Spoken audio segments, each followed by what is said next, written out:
Okay. And the next slide. Now,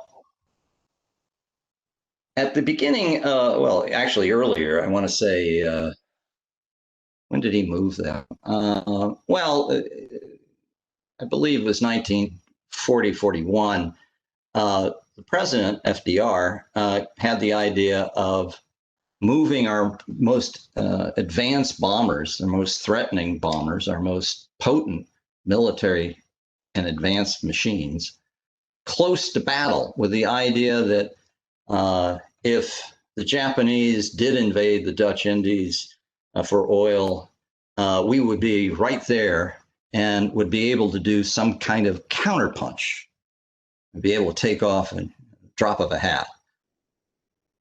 In fact, these bombers, as you can see, were lined up kind of wingtip to wingtip, making them easy to taxi and take off, but unfortunately super easy to knock out.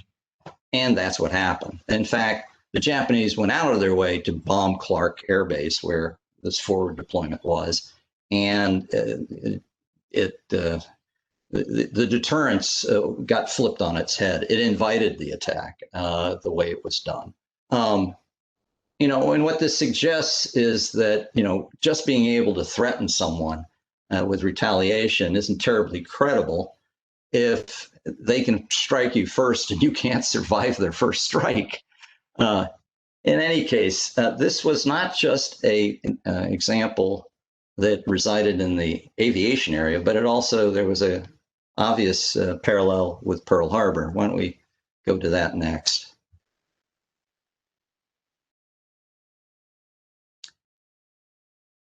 Okay. The problem here is similar. The president thought, well, if we position the fleet forward, it'll be able to steam into harm's way, where the action would be more likely, which would be, in the areas around Indonesia and places that the Philippines, etc. So having the West Coast fleet move from the West Coast to Hawaii seemed really smart.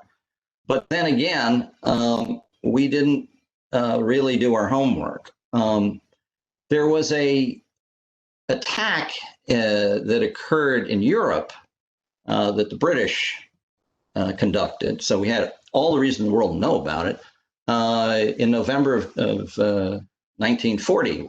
What they did is they went after the Italian fleet at Taranto, and they had this clever.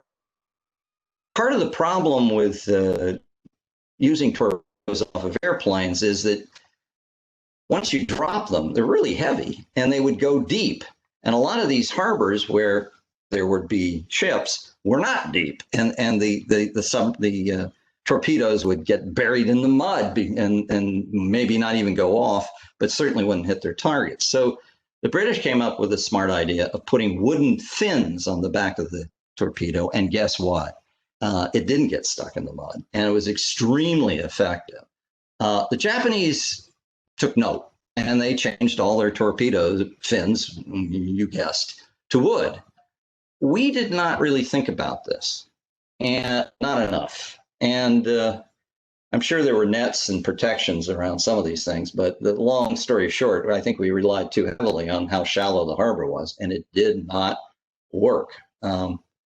So, this attack occurred. It was devastating. And in fact, by concentrating so many things at Pearl Harbor, it was a juicy target. Again, it kind of invited the attack rather than deterred it, the opposite of what it was intended to do. Now, another aspect of this particular story is that people were really quite eager to figure out who was to blame. And there were a very popular argument that lasted, 20, 30 years, is that FDR knew about this coming attack because we had Ultra, which is a code breaker, and that he willfully and cynically let the attack happen to get us into the war. Now, it is true that he had some reason to believe there would be an attack. The problem, when looked at carefully, however, is that there was a lot of information about what might happen, and it was a tremendous amount of noise. And it was really hard to know when the attack might occur, what was going to be attacked, etc.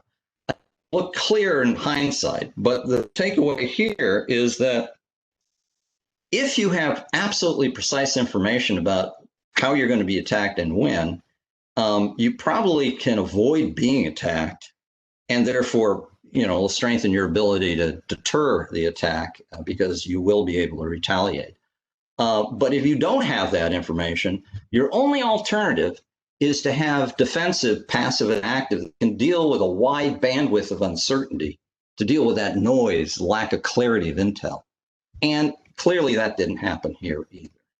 So let's go to the next slide.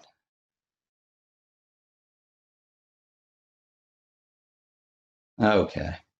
Well, now here, might very well be an example of where deterrence did work. Certainly, both the European theater was, because of First World War, was very familiar with chemical weapons and found it to be, not particularly attractive because it not only was effective in killing the enemy, but it was a very high maintenance kind of munition. The wind had to flow in the right direction. A lot of the interwar experience that we discussed last time, the last lecture, discovered that, well, with aerial bombing, you can pretty much get the collateral damage you want without any of the unwanted and unpredictable effects. So in the European theater, everybody had chemical and I suspect biological agents of some sort, but they didn't use them.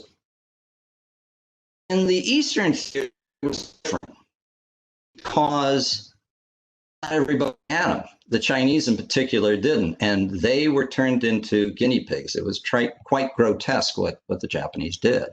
However, it does suggest that if you lack the ability to strike back in kind, you leave yourself open probably to being attacked. But that if you have that capability, you may not get attacked, particularly, and here's an important qualification, if there is an ability to accomplish the same mission in a less indiscriminate fashion. And there was. So, but this is an interesting, set of history to struggle with.